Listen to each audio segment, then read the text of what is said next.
اعوذ باللہ من الشیطان الرجیم بسم اللہ الرحمن الرحیم۔ السلام علیکم ناظرین، میں ہولی مصفی پروگرام مہمان خدا کے ساتھ آپ کی خدمت میں حاضر ہوں۔ آج 18 رمضان ہے، 9 اپریل ہے اور اتوار کا روز ہے۔ پروردگار کی بارگاہ میں دعا گو بھی ہوں اور پر امید بھی ہوں کہ پوری دنیا میں آپ جہاں کہیں بھی ہوں گے صدقے میں محمد و آل محمد علیہ السلام کے خیر و عافیت سے ہوں گے۔ ناظرین، آپ کو ہمارے پروگرام کے فارمیٹ کا علم ہے، جو بھی بابرکت ترین ساعتیں اور بابرکت ترین لہجات ہیں، اس کے اوپر جو کچھ قرآن حدیث اور اقوال معصومین علیہ السلام سے ہم تک پہنچائیں، پوری کوشش کرتے ہیں کہ اپنے مختصر سے وقت میں رہتے ہوئے اس کا علمی نچوڑ آپ کے اذہان عالیہ تک منتقل کر سکیں۔ آج کا ہمارا موضوع بہت اہم رہے گا، کمال روحانی کے اوپر ہم گفتگو کریں گے، اور اس کے اوپر بات کرنے کے لیے آپ کی ہر دل عزیز شخصیت، یقیناً آپ کی شخصیت کسی تعارف کی محتاج نہیں ہے، ہندوستان سے ہمارے ساتھ موجود ہیں علامہ سید کرب عباس رضوی صاحب۔ قبلہ آپ کو پروگرام میں خوش آمدید کہیں گے اور آپ کی خدمت میں سلام عرض کریں گے۔ وعلیکم السلام ورحمۃ اللہ وبرکاتہ۔ جزاک اللہ قبلہ، جزاک اللہ۔ ناظرین، ہمیشہ کی طرح تھوڑی سی تمیدی گفتگو کے ساتھ پروگرام کا آغاز کیا جاتا ہے۔ تو قبلہ لفظ تقوی، یہ جو تقوی کا لفظ ہے، اس کی تفصیلی شرح فرما دیں، مگر آیات کی روشنی میں بڑی نوازش ہوگی۔ اعوذ باللہ السمیع العلیم من الشیطان اللعین الرجیم، بسم اللہ الرحمن الرحیم، وصلی اللہ علی سید الانبیاء والمرسلین وآلہ الطیبین الطاہرین المعصومین المنتخبین، واللعنۃ الدائمۃ علی اعدائہم ومنکری فضائلہم ومصائبہم، اما بعد، یا ایھا الذین آمنوا کتب علیکم الصیام کما کتب علی الذین من قبلکم لعلکم تتقون، ایھا المؤمنون الحاضرون المشارکون والمشترکون الصائمون، سلام علیکم ورحمۃ اللہ وبرکاتہ۔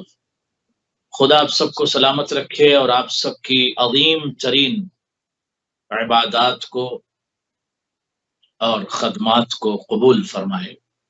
شہر اللہ، جس سے ہم بہت تیزی سے گزر رہے ہیں، اور میں نے ما سبق گفتگو میں یہ بات عرض کی تھی کہ رجب، شہر رجب یعنی رجب کا مہینہ مولا علی بن ابی طالب علیہ الصلوۃ والسلام سے منسوب ہے، اور شعبان رسول اللہ صلی اللہ علیہ وآلہ وسلم سے منسوب ہے۔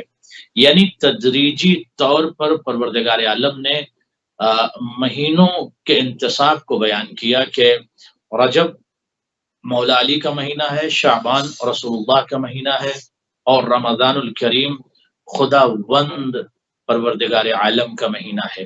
یعنی تدریجی طور پر بشر کو اس کمال بشریت تک، اس کمال انسانیت تک، اس عظیم مقام تک لے جانا چاہتا ہے پروردگار، جہاں پر بشر اخلاقی طور پر اور روحانی طور پر اندر سے ایک اطمینان محسوس کرے جب اس کمال پر بشر پہنچ جائے گا۔ چونکہ بشر جب تک کمال تک نہیں پہنچتا، یا اس کی روحانیت میں ارتقاء یا نورانیت یا روحانیت میں اضافہ نہیں ہوتا، تب تک یہ بشر مضمحل ہوتا ہے، مضطرب ہوتا ہے، پریشان ہوتا ہے۔ آپ کے سوال کے ضمن میں عرض کروں کہ میں نے جس آیت کو ابھی آپ کی خدمت میں پیش کیا کہ یا ایھا الذین آمنوا کتب علیکم الصیام، یہ آیت آپ مسلسل سنتے ہیں، تمام متکلمین رمضان المبارک میں اس آیت کو پڑھتے ہیں کہ اے مومنون، تم پر روزے کو فرض کیا گیا، یعنی واجب کیا گیا ہے، کما کتب علی الذین من قبلکم لعلکم تتقون، اس سے پہلے بھی جو گزرے، امت کی جمع ہے، جو گزری ہیں، جو امتیں گزری ہیں، ان پر بھی روزے کو فرض کیا گیا تھا، یعنی واجب کیا گیا تھا۔ اب ہم جس لفظ پر نقاش کریں گے، حوار کریں گے یا گفتگو کریں گے، وہ لفظ ہے لعلکم تتقون۔ تو لعلکم تتقون کا لفظ کیوں استعمال کیا پروردگار نے؟ صرف یہ کہہ دیتا کہ یقیناً یعنی تم صاحبان تقوی ہو جاؤ گے روزے کی وجہ سے یا صیام کی وجہ سے، لیکن لعل کا لفظ استعمال کر کے یہ بتا رہا ہے کہ ہر فرد جو ہے روزے کی وجہ سے متقی نہیں ہوگا، ہر فرد روزہ رکھ کر صاحب کمال نہیں ہوگا، ہر شخص، ہر انسان اپنے آپ کو ملذذ غذاؤں سے روک کر صاحب کمال نہیں ہوگا۔ پھر کون ہوگا؟ کہا کہ کچھ افراد ہیں۔ اس کا مطلب لعلہ کا جو لفظ ہے وہ عربی میں لعلہ ترجی کے لیے، یعنی جس میں احتمال حصول پایا جائے۔ فرض کیجئے آپ نے کہا کہ میں مسجد جا رہا ہوں اور وہاں جا کر دعا کروں گا، انشاءاللہ میری دعا ممکن ہے قبول ہو جائے، تو جس میں حصول کا امکان پایا جائے، حاصل ہونے کا امکان پایا جائے، اس میں ترجی کا لفظ، اسے ترجی کہتے ہیں۔ تو پروردگار عالم نے جو کہا کہ لعلکم تتقون، یعنی ترجی کا لفظ استعمال کیا کہ تم صاحبان تقوی بن سکتے ہو، اس کا مطلب یہ ہے کہ ہر فرد کو، ہر شخص کو، ہر انسان کو اس باکمال مہینے میں، موسوی صاحب غور کیجئے گا، خدا آپ کو سلامت رکھے، اس باکمال مہینے میں تقوی جیسی صلاحیت یا تقوی جیسی نورانیت یا تقوی جیسی عظیم شیلڈ کو، تقوی جیسی عظیم قوت کو، تقوی جیسے عظیم کمال کو اچیو کرنا بہت زیادہ ضروری ہے۔ یعنی رمضان المبارک میں روزہ اور روزے کا جو ثمرہ ہے، روزے کا جو نتیجہ ہے، روزے کا جو فائدہ ہے، روزے کا جو رزلٹ ہے، وہ کیا ہے؟ صاحبان تقوی تم بن سکتے ہو۔ اس کا مطلب ہر فرد نہیں بنے گا۔ اب کیسے بنے گا؟ جب اس کی نماز یا اس کا روزہ، اس میں خضوع اور خشوع کی شمولیت پائی جائے، یعنی اگر ہر شخص اپنے بطن کو، اپنے دہن مبارک کو غذاؤں سے روک رہا ہے تو جسم تک غذا نہیں پہنچنے دے رہا ہے، لیکن فکر کی غذا اگر اس نے حاصل کر لی تو پھر وہ صاحبان تقوی بن سکتا ہے۔ اب میں یہاں پر عرض کروں آپ کی خدمت میں کہ لفظ لعل جب استعمال کرتے ہیں ہم، تو وہ ترجی کے معنی میں یقیناً پیدا ہوتا ہے، لیکن جب خدا لفظ لعل استعمال کرتا ہے تو اس میں بہت زیادہ امکان پایا جاتا ہے، یعنی امکان کثیر جس میں پایا جائے کہ یہ چیز آپ کو حاصل ہو جائے گی، وہ جب خدا خالق معبود لفظ لعل کا استعمال کرتا ہے۔ تو لعلکم تتقون جب اللہ نے استعمال کیا تو یہ لفظ بہت زیادہ اہم ہے کہ ہم رمضان میں یہ دیکھیں۔ جیسے ایک بچہ یونیورسٹی میں اسٹڈی کر رہا ہے، اب اس نے کہا کہ مجھے ماسٹر کی ڈگری لینا ہے، پورے سال اس نے تدریب کیا، پورے سال اس نے محنت کی، مقصد کیا تھا اس کا؟ ماسٹر کی ڈگری لینا تھا۔ اگر ماسٹر کی ڈگری ہی نہیں ملی تو پورے سال کی محنت بیکار ہے۔ اسی طرح سے اگر پورے مہینہ ایک شخص نے روزہ رکھا، لیکن جو میں ذرا واضح کر دوں، ایک سمجھانے کے لفظ استعمال کر رہا ہوں کہ اسے اگر تقوی کی ڈگری نہیں ملی، ظاہر تقوی کوئی ڈگری نہیں ہے، لیکن تقوی جیسی عظیم شے اسے نہیں ملی یا کمال تقوی اسے حاصل نہیں ہوا، تو اس کا مطلب یہ ہے کہ وہ شخص اس عظیم تقوی سے، یعنی اس عظیم روزے سے اس نے کسی حد تک استفادہ نہیں کیا۔ اب میں اس بات کو مزید اوضح کرنے کے لیے آپ کی خدمت میں عرض کروں کہ قرآن کی ایک آیت ہے، موسی صاحب، فَقُولَ لَهُ قَوْلًا لَيِّنًا، ان سے نرم لہجے میں بات کرو۔ کیوں بات کریں؟ لَعَلَّهُ يَتَذَكَّرُ أَوْ يَخْشَىٰ، ممکن ہے کہ اس کے اندر خشیت پائی جائے۔ یعنی کیا مطلب؟ یہ لفظ لعل کی مثال قرآن سے میں نے دیا کہ جب آپ کسی فرد سے، کسی شخص سے کلام لین، نرم لہجے میں بات کریں گے تو ممکن ہے کہ اس کے اندر تبدیلی آ جائے، ممکن ہے کہ اس کے اندر خشیت پائی جائے۔ اس لیے یہ لفظ لعل، اب آپ کے ذہن میں یہ بات واضح ہو گئی۔ اب ہم آگے بڑھتے ہیں مزید اس لفظ کو کھولنے کے لیے اور اس لفظ کو آگے بڑھانے کے لیے۔ المقصود بالترجی فی المخلوق الذی لا یعلم غیب الامور هو احتمال الحصول، یعنی ترجی کا لفظ جو مخلوق میں موسی صاحب استعمال کیا جاتا ہے، یعنی لعل یا لعلہ، یہ جس میں احتمال حصول، یعنی احتمال پایا جاتا ہے کہ یہ کمال ہم کو حاصل ہو سکتا ہے، لیکن جب خدا کے لیے استعمال کیا جاتا ہے تو اس کے معنی میں مزید اضافہ ہو جاتا ہے۔ اب ہم آگے بڑھ کر اس کو ذرا اور کھولتے ہیں کہ مثلا ان الصلاۃ تنہی عن الفحشاء والمنکر، نماز جو ہے وہ فحش اور منکرات سے مصلی کو، نماز پڑھنے والے کو روکتی ہے۔ اب یہاں پر جب عرفا نے بحث کیا، علماء نے بحث کیا، ادبا نے بحث کیا، فقہا نے بحث کیا، تو یہ بات بہت ہی عظیم، آج بہت امپورٹنٹ بات کر رہا ہوں. الہدف من الصلاۃ ان ينتهي الانسان عن الفحشاء والمنکر. نماز کا مقصد کیا ہے؟ ایک تو قرب خدا حاصل کر لینا. قرب خدا کب حاصل ہوگا؟ جب فحش اور منکر سے اپنے آپ کو روک لے. غور فرمایا آپ نے، یعنی جو عبادت بندہ کر رہا ہے اس عبادت کا رزلٹ کیا ہے؟ اس عبادت کا رزلٹ کیا ہے؟ اس نماز کا رزلٹ کیا، ثمرہ کیا ہے؟ کا فحش اور منکرات سے رک جانا. بے شک ایسے. تو اگر رک گیا انسان فحش اور منکرات سے تو ہی ہیز بین سکسیڈڈ، وہ پاس ہو گیا. لیکن نماز پڑھ رہا ہے اور اس کے بعد فحش اور منکرات کہتے ہیں وہ چیزیں جو اللہ کو پسند نہ ہو، ان چیزوں کا انجام دے رہا ہے، تو وہ پھر نہیں رکا نا. تو نہیں رکا تو اس کا مطلب وہ فیلڈ ہو گیا، یعنی اس عبادت میں وہ سکسیس نہیں ہوا. اسے کمال عبادت، ثمرہ عبادت، فائدہ عبادت نہیں ملا، اسے حاصل نہیں ہوا. اب یہاں پر علماء نے جو بحث کیا ہے اور فقہا نے اور آیت اللہ حضرات نے جو گفتگو فرمائی ہے وہ میں پیش کر رہا ہوں. کہتے ہیں کہ النہی عن الفحشاء والمنکر لہ درجتان. کہتے ہیں کہ نہی عن المنکر اور والنہی عن الفحشاء اس کے 2 درجے ہیں، یعنی خود کو فحش سے روکنا اور منکرات سے روکنا. درجۃ عدادیۃ و درجۃ فعلیۃ. ایک درجہ، ایک اسٹیپ وہ ہے کہ جو عدادیہ ہے، جس میں اپنے آپ کو اس منزل تک رکھنا ہے اور روکنا ہے، اس کی پریکٹس کرنا ہے. ودرجۃ فعلیہ. اب اس کی ذرا میں شرح کر دوں. والمصلی یمر بہاتین الدرجتین. جو نمازی ہے ان دونوں اسٹیپ سے، ان دونوں ممر سے، ان دونوں راستوں سے گزرتا ہے.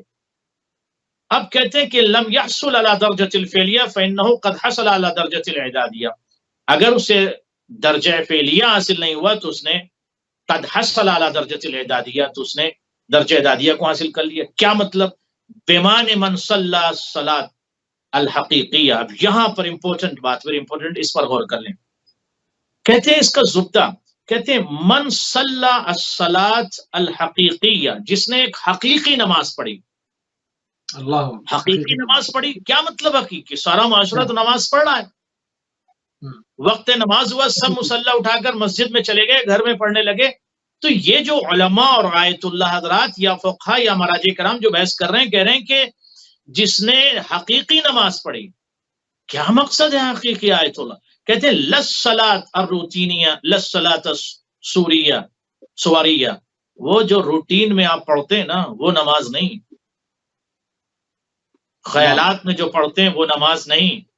نماز کی تصویر نہیں، نماز کی شکل نہیں کہ بس نمازی اور نماز کی شکل بنا لی، نہیں.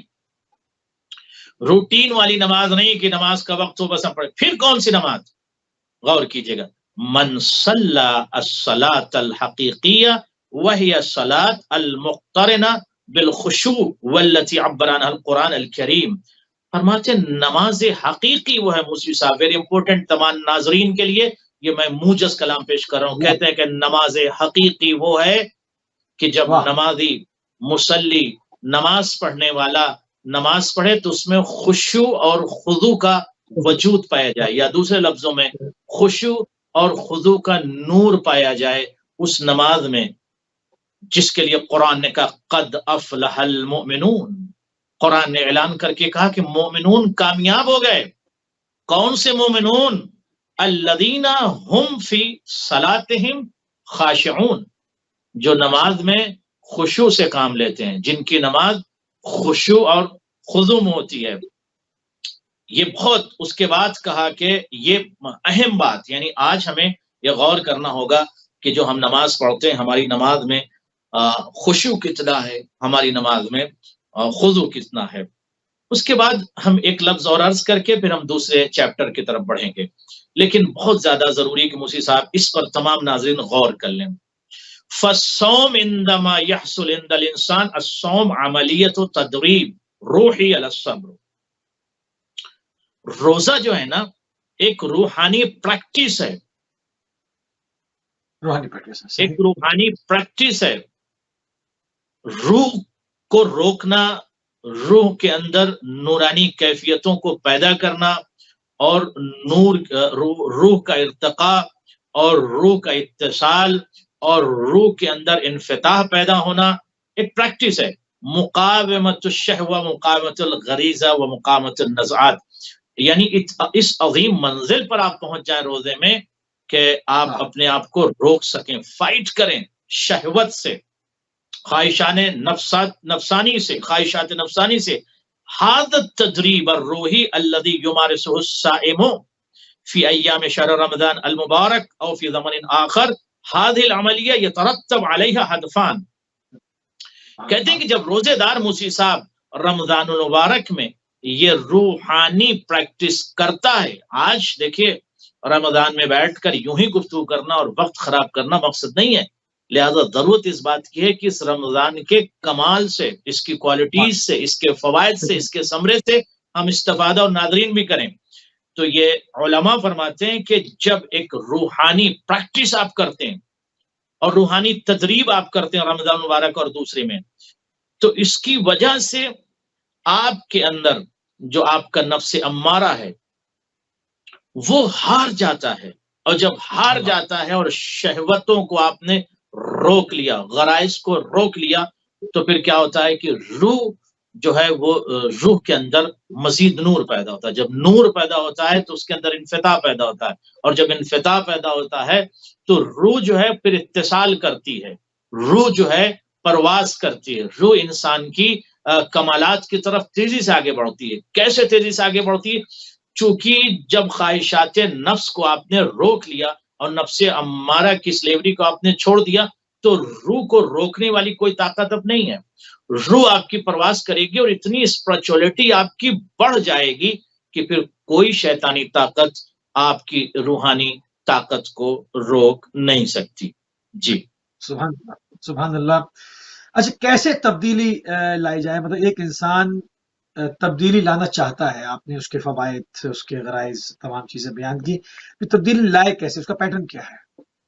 مطلب ایک چیز آپ نے فرمائی کہ اپنے آپ کو روکے، فائٹ کرے، جی اب یہ سب تو ہے، مگر اس کے لیے اور بھی کچھ مقدمات فراہم کرنے ہوں گے ہم کو، وہ کیا ہے؟ دیکھیں، تبدیلی لانے کے لیے جو بہت سی اہم نکات ہیں وہ میں آج پیش کروں گا کہ صرف لفظ تقوی کہنے سے انسان متقی نہیں بنتا، سچ کہنے سے یا سچ بولنے سے صرف انسان سچا نہیں ہو جاتا، بلکہ اس کو پریکٹس میں لانا ہوتا ہے. جیسے آپ کے اخلاق، تو اخلاق کو پریکٹس میں لانا ہوگا، تقوی کو پریکٹس میں لانا ہوگا.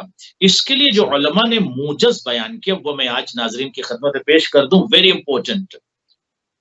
مثلا وہ یہ کہتے ہیں کہ اگر آپ کو بلندی چاہیے، یعنی جو علماء عرفان ہیں یا عرفاء، وہ کہتے ہیں آپ کو بلندی چاہیے، آپ کو تقوی چاہیے، اور آپ اس منزل کمال تک خود کو پہنچانا چاہتے ہیں جو ابھی آپ کا سوال ہے، تو یہ کیسے حاصل ہوگا؟ کہتے ہیں کہ شہر رمضان مشروع تغییر، اے جوانان کائنات، رمضان المبارک تغیر اور تغییر اور چینجنگ اور تبدیلی کا مہینہ ہے. یعنی یہ ایک بہترین مشروع آپ کے پاس رمضان المبارک ہے، اس میں اپنے آپ کو بدلنا ہے. کیسے بدلنا ہے وہ بات سن لیجیے. اور رمضان عملیت عسیرہ و مخاض عسیر یرجى منه التغییر، شهر رمضان عملی تغییر یراد من هذه العملیہ فی ان تتحول الى مبدا التقوى لعلکم تتقون. یعنی تبدیلی اس وقت ممکن ہے جب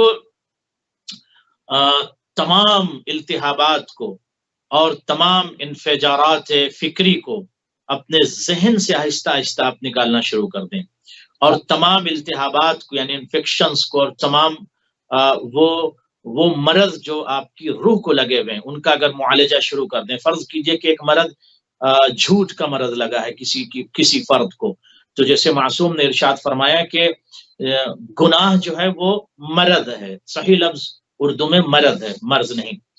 تو گناہ جو ہے مرض ہے، تو اس کا مطلب جب بندہ گناہ کرتا ہے تو وہ مریض ہو جاتا ہے، اور جب مریض ہو جاتا ہے تو وہ جھوٹ اس نے بولا، اب وہ ایک مرض. فرض کیجئے دھوکہ اس کے اندر ہے تو دوسرا مرض. ٹھیک ہے، اسی طریقے سے تیسرا مرض مثلا غیبت کرتا ہے تو تیسرا مرض، حسد کرتا ہے تو چوتھا مرض، کینہ رکھتا ہے تو پانچواں مرض. اسی طرح سے مختلف امراض میں جب بندہ گرفتار ہے، اکثر افراد گرفتار ہیں، اس میں بہت سارے افراد گرفتار ہیں، میں اپنے آپ کو خود کہہ رہا ہوں، میں کوئی معصوم نہیں ہوں. تو ہر فرد اس میں گرفتار ہے، کہیں نہ کہیں کچھ نہ کچھ اس کے اندر کوئی نہ کوئی چھوٹا موٹا مرض ضرور ہے. تو اسی لیے معصوم نے فرمایا کہ رمضان ایک ایسا مشروع ہے جوانان کہ اپنے مرض کا علاج کریں. اور رمضان المبارک صرف یہ مسلسلات دیکھنے کا نہیں ہے کہ 10 بجے جو ہے وہ جناب مختار کا شروع ہو جائے گا تو ہم دیکھ لیں، اور 5 بجے جو ہے وہاں بیڈمنٹن کھیلنے چلے جائیں گے اور 3 بجے وہاں چلے جائیں گے رمضان میں. یہ ایسا نہیں ہے. وقت گزارنے کا نام رمضان نہیں ہے. رمضان ایک مشروع ہے، رمضان ایک آپ کے پاس روحانی پروجیکٹ ہے، ایک مشروع ہے. رمضان مبارک آپ کے پاس ایک بہترین مہینہ تغییر کے لیے، تبدیلی کے لیے ہے. تو اس لیے جب امراض آپ کے وجود روحی کو ڈیمیج کر دیتے ہیں تو پھر آپ اپنے اندر جو تقوی کی پریکٹس ہے وہ نہیں کر پاتے. لہٰذا ڈاکٹر کے پاس اگر جائیں تو پہلے مرض کا علاج کرتا ہے کہ یہ مرض ہے اس کا علاج کریں، دوسرا مرض ہے اس کا علاج کریں.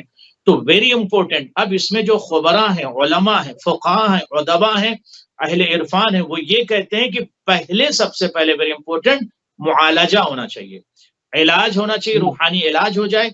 جب بندہ ٹھیک ہو جائے تب جا کے پھر وہ تقوی کی صحیح معنوں میں پریکٹس کر سکتا ہے، تب وہ عبادت کا ذائقہ صحیح معنوں میں وہ لے سکتا ہے. یعنی پہلے امراض کو ہٹائے، پھر اس کی تمرین کرے، پھر اس کی تمرین مطلب جھوٹ بولنا چھوڑا تو چھوڑا، اس کی تمرین کرے، اس کے بعد پھر حلاوت ایمانی کو چکھ سکے گا نا. یقیناً اگر کسی بیمار انسان کے سامنے آپ ملذذ غذائیں رکھ دیجئے، اور جب وہ بیمار ہے، فیور ہے یا بیماریوں مبتلا ہے، تو اسے بریانی اچھی نہیں لگے گی، اسے نہاری پسند نہیں آئے گی، اسے بھنتے ہوئے کباب نہیں چلے گی. بیمار ہے وہ انسان، تو اسے اچھی غذاؤں کا ذائقہ نہیں ملے گا. کیوں نہیں ملے گا؟ اس لیے کہ وہ بیمار ہے. اور جب بندہ بیمار ہوگا تو اچھی غذائیں بھی اسے اچھی نہیں لگتی، اسے ذائقہ ہی نہیں مل رہا. کہتا ہے زبان خراب ہے، زبان میں کڑواہٹ ہے، فیور ہے یا کچھ پرابلم ہے، تو اسے ذائقہ نہیں ملتا. اسی طریقے سے عبادت کا، صیام کا، روزے کا، اتصال کا، قرب خدا کا ذائقہ مل ہی نہیں سکتا بندے کو جب تک وہ مریض ہے. لہذا علاج مرض پہلے ضروری ہے، اس کے بعد پھر جا کر کثیر عبادتوں میں جو واجب عبادتیں اس کو انجام دیں. وہ تو واجب اس سے بچ نہیں سکتے، لیکن ایک انسان مستحبات نافلات میں ڈوبا ہوا ہے لیکن امراض کا شکار ہے، تو امراض کا علاج بہت زیادہ ضروری ہے تقوی یا عبادت کی پریکٹس کے لیے. اب ہم ایک لفظ اور آپ کی خدمت میں عرض کر دیں، یہ بہت زیادہ ضروری ہے کہ کیسے انسان ایک تبدیلی اپنے اندر لے کر آئے. ویری امپورٹنٹ ناظرین، بہت اچھا سوال ہے، تبدیلی کیسے لے کر آئے. اب اس میں یہ ہے کہ یہ غور کرنا پڑے گا کہ جو طبیعت انسان ہے، جو فطرت انسان ہے، اس میں جو ہے ایک تغیر اللہ نے رکھا ہے، اور وہ تغیر جو ہے اس کی فطرت میں ہے. صبح میں انسان کچھ، دوپہر میں کچھ، شام میں کچھ، رات میں کچھ، کل کچھ، آج کچھ. تو اس کی فطرت میں ایک تبدیلی ہے. لہذا یہ بشر اپنے آپ کو تقوی کی منزل تک یا قرب خدا کی منزل تک یا امام معصوم سے قریب تر کرنے کے لیے اس کے لیے ضروری ہے کہ وہ ان نیکیوں کی پریکٹس کرے. فرض کیجئے کہ سخاوت ہے، سخاوت کی جب تک پریکٹس نہیں ہوگی سخاوت کا ذائقہ نہیں ملے گا. جب تک آپ اپنے دستے مبارک سے کسی غریب کی، مسکین کی، محتاج کی، ارامل کی، فقراء کی، شہداء کی، اوائل کی مدد نہیں کریں گے آپ کو وہ لذت نہیں ملے گی. حکومت کرنے کی جو ایک لذت ہے، جو ایک سخی ہونے کی لذت ہے، وہ آپ کو نہیں ملے گی. یا جو انفاق کی لذت ہے وہ آپ کو نہیں ملے گی.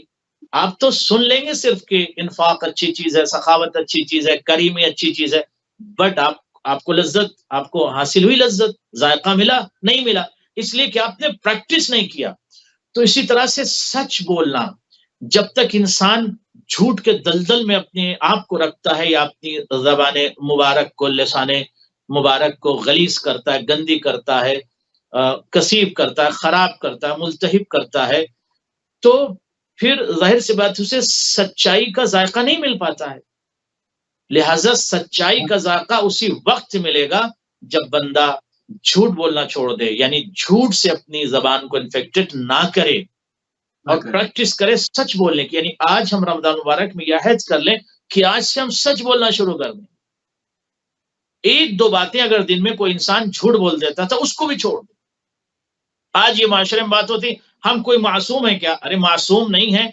کون کہتا ہے معصوم ہے؟ آپ ہو ہی نہیں سکتے معصوم، لیکن معصوم کے راستے پر تو چلیے، جھوٹ چھوڑ دیجئے. تو جھوٹ جب آپ نے چھوڑ دیا تب آپ کو سچائی کا ذائقہ ملے گا. یہ زیادہ امپورٹنٹ ہے. تو پریکٹس میں جب کسی عمل کو آپ لے کر آئیں گے تو اس کے ذریعے سے آپ کے اندر تبدیلی پیدا ہو جائے گی. لہٰذا ہر بہتر عمل کی پریکٹس کیجیے. جی اچھا، ہر انسان کے اہداف کیا ہونے چاہیے؟ ہر انسان کچھ نہ کچھ ہدف رکھتا ہے، اچھے یا برے. اب یہ کہا جائے کہ کسی انسان کا ہدف ہی نہیں ہے تو ایسا بھی ممکن نہیں ہے. اگر اچھے ہدف نہیں ہے تو کچھ برے ہدف ہوں گے یا ملے جھولے ہدف ہوں گے. تو ہدف ضرور ہوتے ہیں. اب انسان کے اول تو اہداف کیا ہونے چاہیے، کیونکہ اور دوسری بات یہ کہ تبدیلی وہ کیوں لائے، اس کی جو مانوی فوائد ہیں اس کے، وہ کیا کچھ اس کو مل سکتے ہیں، اس کے اغاز و مقاصد کیا وہ اپنے سامنے رکھے، اپنے مد نظر کن چیزوں کو رکھے، اس پہ روشنی ڈالنے ذرا. ہاں، بہترین سوال ہے کہ بھائی تبدیلی کیوں لائیں. رمضان آیا، رمضان مبارک آیا، روزہ رکھا، بڑھیا بڑھیا غذائیں گھر میں بنوائی اور کھائے، اور اس کے بعد اعلان کر دیا کہ ہم تو ایک مہینہ ماشاءاللہ روزے سے تھے اور پورا روزہ ہم نے رکھ لیا. تو کیوں تبدیلی ضروری ہے، ہم اس پر بات کرتے ہیں. ایک تحقیق ہے، ایک ریسرچ آپ تک پیش کر رہا ہوں، بہت امپورٹنٹ ہے، میں نے بڑی زحمت کیا ہے، لہذا ناظرین غور کر لیں. کیوں تبدیلی ضروری ہے؟ کلنا مثلا یرید ان یتغیر فی شہر رمضان ویصبح انسانا صالحا فی هذا الشہر. تغییر اور تبدیلی اس لیے ضروری ہے کہ ہر شخص یہ چاہتا ہے، یعنی اس کی فطرت میں ہے کہ وہ اپنے اندر رمضان المبارک میں تغییر پیدا کرے، ایک چینج لے کر آئے.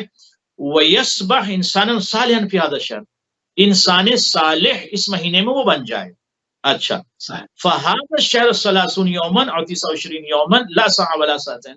جو ہمارے پاس 30 ڈیز ہیں رمضان المبارک میں، جو ہمارے پاس 30 ڈیز ہیں موسی صاحب، 30 ڈیز 30 دن جو ہمارے پاس رمضان المبارک میں ہیں، یہ ایک طویل وقت ہے. 1 گھنٹہ اور 2 گھنٹہ نہیں ہے کہ you can say or we can say that we have only 2 hours. How we can change that? We can't change ourselves because we have only 2 hours, 3 hours. No, 30 days you have. ٹھیک ہے. اچھا 30 days آپ کے پاس ہیں. آپ کے زندگی میں اگر آپ کی عمر 30 years ہے تو آپ کی عمر میں کم از کم 15 سال تو رمضان کے گزرے ہوں گے نا. بلوغ اگر 15 سال پر ہے تو 15 رمضان گزرے. 15 رمضان میں کتنی تبدیلی آپ کے اندر آئی. تو تبدیلی کیوں ضروری ہے؟ اس کے لیے عرفا کہتے ہیں کہ چونکہ رمضان یہ ایک مشروع رکھا گیا ہے کہ بشر اس مہینے میں اپنی روحانی طاقت کو اتنا بڑھا لے کہ شیطان اس پر حملہ نہ کر سکے اور وہ جیت کر رہے. اب ہم یہاں پر اس کے اہداف بیان کرتے ہیں کہ کیوں ضروری ہے تغییر. کیوں ضروری ہے تغییر؟ یہ میں چاہوں گا کہ اسے ایک ایک لفظ پر، جہاں جہاں میری آواز جا رہی ہے، جہاں جہاں لیبل چینل کی آواز جا رہی ہے، ایک ایک لفظ پر آپ لوگ غور کر لیں، ایک ایک لفظ پر غور کیجئے گا. بہت اہم بات، بہت اہم ٹاپک. پہلا ہدف موسی صاحب، تبدیلی کیوں ضروری ہے؟ پہلا ہدف الشخصیت المطمئنۃ. القرآن یمدح الشخصیت المطمئنۃ. پہلا ہدف یہ ہے کہ آپ کی جو شخصیت ہے نا وہ مطمئن شخصیت ہو جائے. تبدیلی کیوں ضروری ہے؟ اس لیے کہ آپ مقلق ہیں، آپ حزین ہیں، آپ پریشان ہیں، آپ کے اندر اضطراب ہے، آپ کے اندر اطمینان نہیں، آپ کے اندر قلق ہے. تو پہلا ہدف جو رمضان مبارک میں یہ مشروع رکھا گیا ہے، جو پروجیکٹ آپ کو دیا گیا ہے کہ اپنے اندر تبدیلی لے کر آئیے، ویری امپورٹنٹ. ناظرین غور کریں تاکہ آپ کی شخصیت ایک مطمئن شخصیت ہو جائے. قرآن کی آیت پڑھیے, بسم اللہ الرحمن الرحیم, یا ایۃ النفس المطمئنہ ارجعی الی ربک راضیۃ مرضیہ راضیۃ مرضیہ فادخلی فی عبادی وادخلی جنتی. اے نفس مطمئن, پلٹا. اب یہاں پر اس آیت کی تفسیر میں تمام متکلمین اور علماء اور خطباء اور ناطقین اور مفکرین اور عقلاء اور مدبرین اور مدرسین کیا ارشاد فرماتے ہیں؟ اس آیت کے حقیقی مصداق زمین کربلا پر فرزند زہرا امام حسین علیہ الصلوۃ والسلام ہے. دیٹس رائٹ, 100% امام حسین ہے. مگر پوری جہان بشریت کو مولا حسین اسی جادے پر تلانا چاہتے ہیں. حسینی کا کیا مطلب؟ آپ ایک مطمئن شخصیت بن جائیں. کربلا اگر آپ کے دلوں میں اتر گئی تو یہ مفہوم کو آج سمجھ لیجئے کہ آپ کی شخصیت مطمئن شخصیت, یعنی آپ کا نفس مطمئنہ ہو جائے. یہی وہ مقصد حسین ہے اور یہی وہ مقصد کربلا ہے. تو پہلا ہدف, پہلا مقصد وہ یہ کہ آپ کی شخصیت مطمئن ہو جائے. اب یہاں پر جو علماء نے, فقہا نے, آیت اللہ حضرات نے دیباچے کو پیش کیا ہے, موجز کو پیش کیا, وہ میں پیش کر رہا ہوں. الاطمینان نحن کلنا مصابون بمرض القلق. کہتے ہیں کہ ہر شخص, ہم میں تو ہر شخص قلق کے مرض میں مبتلا ہے نا موسوی صاحب, ایسا ہے کہ نہیں ہے؟ ہر شخص, ہر گھر, ہر فرد, ہر انسان کسی نہ کسی مسئلے میں اسے قلق ہے. فہل یوجد انسان لیس لدیہ قلق, کیا کوئی ایسا انسان ہے جو مقلق نہ ہو, جس کے پاس کوئی تکلیف نہ ہو, کوئی قلق نہ ہو, کوئی بے چینی نہ ہو, کوئی پریشانی نہ ہو؟ عندنا قلق من الامراض, بھائی بیماریوں کا ایک قلق ہمارے پاس ہے, یعنی بیماریوں کی ایک بے چینی ہے, بیماریوں کی ایک پرابلم ہے. عندنا قلق من الحروب, جنگ ہو رہی ہے تو ایک عجیب آفت ہے. عندنا قلق من القوارث, عندنا قلق حتی من اہلنا, یعنی ہر طرف سے بے چینی, کہیں فیملی کی پرابلم, کہیں بیوی کی پرابلم, کبھی زوجہ کی پرابلم, میں اسے اردو میں پیش کر رہا ہوں, اور کہیں ہمارے یہاں بزنس کر رہے ہیں تو اس میں پرابلم, ادھر تجارت, یعنی اطمینان نہیں ہے. ہاں کذا لا یوجد احد لیس لدیہ قلق, کوئی ایسا شخص نہیں پایا جاتا کہ جسے کوئی نہ کوئی قلق ہو, اسے بے چینی ہو, اسے پرابلم ہو. ہر شخص کچھ نہ کچھ مصیبت میں, پرابلم میں, قلق میں گرفتار ہے. ولیکن لیکن قلق من ذنب و معصیت, ایسے بھی افراد ہیں جنہیں گناہوں کا قلق, معصیت کا قلق. لیکن تفکیر دامن فی ذنب و معصیت هو الذی یقلقنی, بہت سارے ایسے افراد ہیں جنہیں اپنے ذنب, گناہ کا قلق ہے کہ میں نے کسی کو ہرٹ کر دیا, کسی کی غیبت کر دی, کسی کے انسلٹ کر دی, یہ بھی ایک پریشانی, قلق ہے. تو یہ تمام چیزیں جو ہیں انسان کے اندر پیدا موجود ہیں. تو اب ان تمام قلق سے انسان کو نکل کر نفس مطمئنہ کے جادے پر آنا ہے, اس کی شخصیت مطمئنہ بنانا ہے اسے, تو ضروری ہے کہ اس مشروع پر کام کرے اور اپنے اندر تبدیلی لے کر آئے. اور جب اپنے اندر تبدیلی لے کر آئے گا تو ان تمام قلق سے, حزن سے, درد سے, کرب سے, آفات سے, مصیبتوں سے, پرابلم سے اپنے آپ کو نکال لے گا. وہ ایک مطمئن شخصیت بن جائے گا. وہ ایک مطمئن شخصیت بن جائے گا. اب اسے اس بات کی فکر نہیں ہوگی کہ میرے سر کو تن سے جدا کر دیا جائے گا, جسم کو ٹکڑے ٹکڑے کر کے صحرائے کربلا میں بکھیر دیا جائے. نہیں, مطمئن شخصیت ہیں.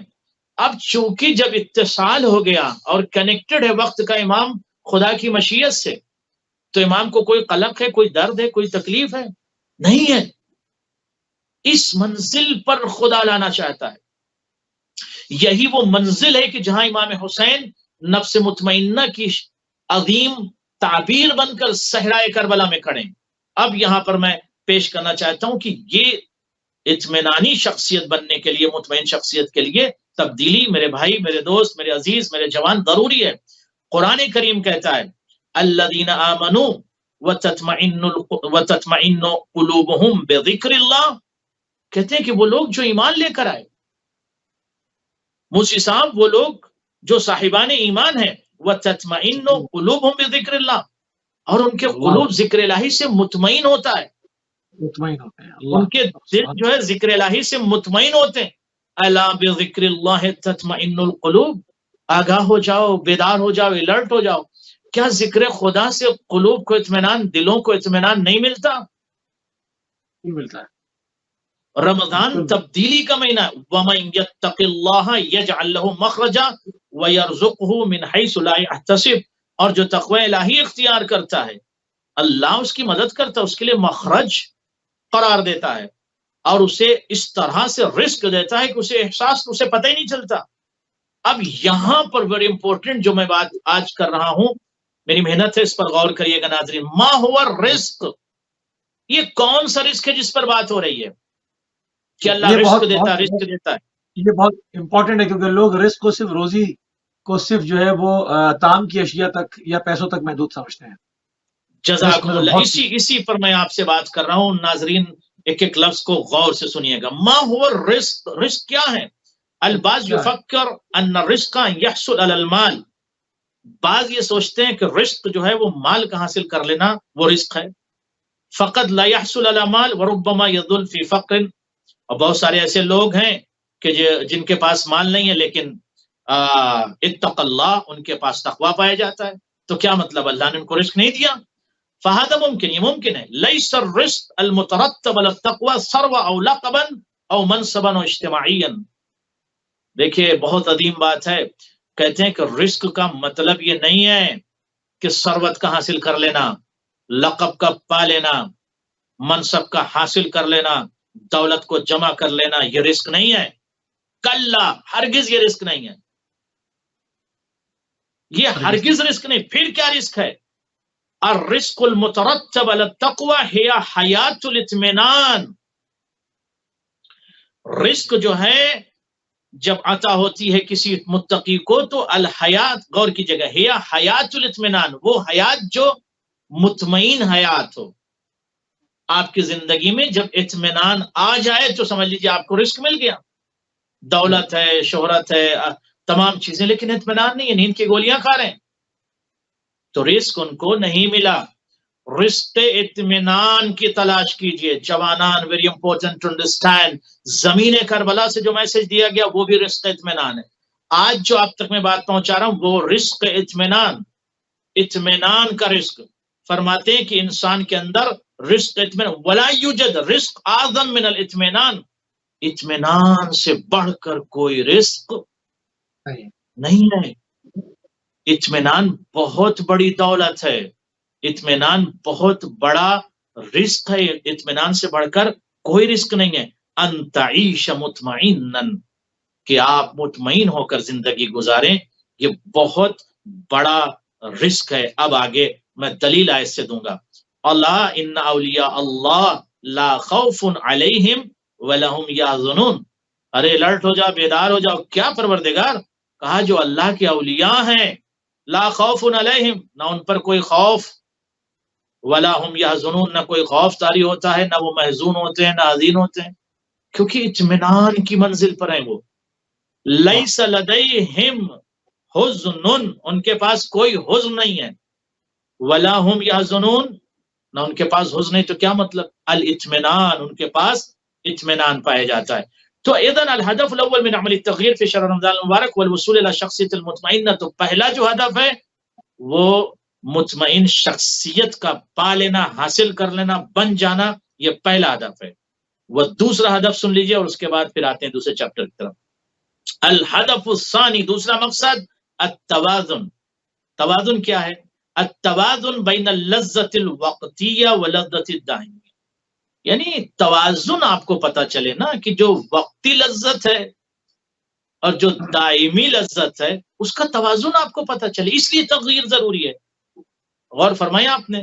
والتوازن بین النزعۃ الفردیہ ونزعۃ الاجتماعیہ. یعنی ایک جو دنیا میں آپ زندگی گزار رہے ہیں، یہاں کی جو لذتیں کیا ہیں؟ وقتی ہیں نا. ایک انسان 70 سال جیا، اس کے بعد لذت ختم. مرنے کے بعد کوئی لمٹ ہے؟ کوئی وقت معین ہے؟ مسلسل لذت حیات اور مسلسل نعمت حیات اسے حاصل ہوگی. تو عقل اور شعور اور دماغ اور فکر اور فراست کیا آواز دیتی ہے کہ لذت دائمہ سے ہم استفادہ کریں. جی انشاءاللہ. تو چیپٹر بہت بڑا ہے اور وقت ہمارے پاس کم ہے، تو انشاءاللہ اس کی تشریح اگر آپ کہیں گے تو مزید اور پیش کروں گا، ورنہ کوئی سوال ہو تو ارشاد فرمائیں. ماہ مبارک میں 4 کام جو ہے وہ کہا جاتا ہے کہ بہت ضروری ہیں، جن کو بیان فرما دیں، کہ اکثر تاکید بھی کی جاتی ہے. جی یقیناً رمضان المبارک میں ظاہر سی بات ہے کہ بہت زیادہ ضروری ہے کہ آپ اپنے آپ کو خدا سے قریب تر کریں اور خدا سے بالکل آ، جتنا ممکن ہو سکے خدا کے قریب ہو جائیں۔ اب یہاں پر میں آپ کی خدمت میں عرض کروں کہ رمضان المبارک میں 4 کام بہت زیادہ ضروری ہیں اور امپورٹنٹ ہیں، اس کی تاکید ہے، لہٰذا یہ 4 کام آپ ضرور کریے، غور کیجیے۔ رمضان میں 4 کام کرنا بہت زیادہ ضروری ہے، اس کے فوائد ہیں، وہ غور سے سن لیجیے۔ العمل الاول، پہلا عمل یہ ہے کہ قراءۃ القرآن فإنه نور لقبرک و نور لآخرتک۔ پہلا کام آپ یہ کیجئے، رمضان المبارک میں قرآن مجید کی تلاوت کیجئے، اس لیے کہ تلاوت کلام الہی جو ہے وہ نور ہے آپ کی قبر کے لیے اور نور بنے گا آپ کی آخرت کے لیے۔ تو اگر ظلمت میں اندھیرے میں نہیں رہنا چاہتے ہیں، قبر میں روشنی چاہیے، لائٹ لگانا چاہتے ہیں، مرکری لگانا چاہتے ہیں، تو قرآن کی تلاوت کیجئے۔ وقد ورد فی الحدیث عن النبی ان درجات الجنہ یوم القیامت بآیات القرآن وکلما قرأ آیا رق درجہ۔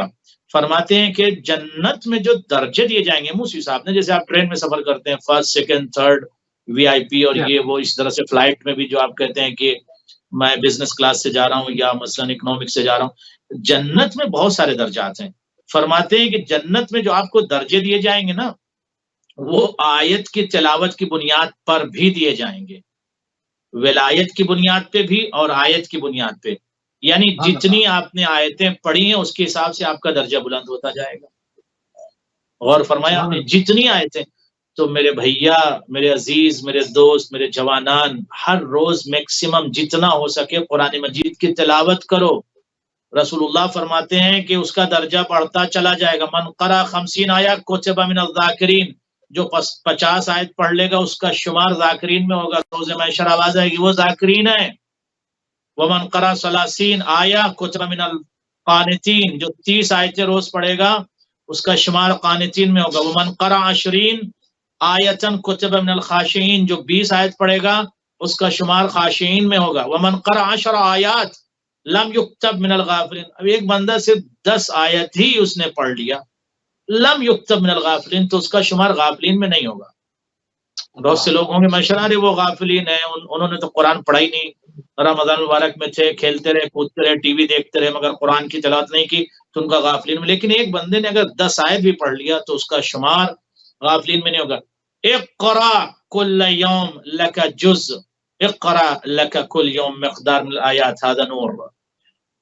علماء یہ کہتے ہیں، فقہا یہ کہتے ہیں کہ ہر دن آیت الہی کی تلاوت کرو، یہ نور ہے۔ دوسرا عمل موسی صاحب جلدی سے سن لیجیے، الدعاء۔ دوسرا عمل بہت زیادہ رمضان المبارک میں ضروری ہے ناظرین، الدعاء۔ وما اجمل عدیۃ الامام السجاد، الامام السجاد علیہ الصلوۃ والسلام، دعا پڑھیے، دعا کیجیے، دعا پڑھیے۔ امام سجاد کی دعائیں ہیں، دعا ابی حمزہ سمالی ہے، مناجات الخمسۃ عشر ہے، جو بھی دعائیں پائی جاتی ہیں وہ آپ پڑھیے، مناجات الخائفین پڑھیے، مناجات الراغبین پڑھیے، ان تمام دعاؤں کو پڑھیے، اس لیے کہ آواز الہی آ رہی ہے۔ وَإِذَا سَأَلَكَ عِبَادِي عَنِّي، جب میرا بندہ سوال کرتا ہے، پکارتا ہے مجھ کو، مجھے آواز دیتا ہے، فَإِنِّي قَرِيبٌ، تو میں اس سے قریب ہوں، فَإِنَّهُ قَرِيبٌ أُجِيبُ دَعْوَةَ الدَّاعِ إِذَا دَعَانِ، جب بھی مجھے پکارتا ہے میرا بندہ، یہ خدا کہہ رہا ہے، خالق کہہ رہا ہے مجھے پکارو، میں جواب دیتا ہوں۔ اب اس کے بعد تیسرا عمل، وقت کم ہے لہذا مختصراً عرض کرتے ہوئے، تیسرا عمل بہت زیادہ ضروری ہے فی شہر رمضان، صلۃ الرحم۔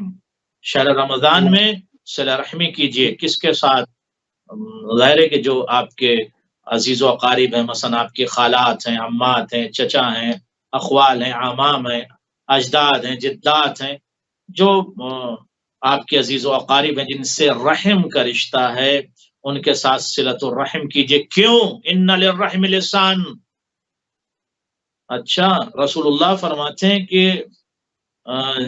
رحم کے لیے بھی ایک لسان زبان ہے، وہ قیامت کے دن زبان بولے گی، یقول یا رب، اے میرے پروردگار، اس سے رشتہ تو توڑ لے جس نے مجھ سے رشتہ توڑا۔ اللہ اکبر، تو بہت زیادہ ضروری ہے کہ اپنے عزیز و اقارب اور رشتہ داروں کو ہرٹ نہ کریں، ان کو ستائیں نہیں، ان سے صلہ رحمی انجام دیجیے۔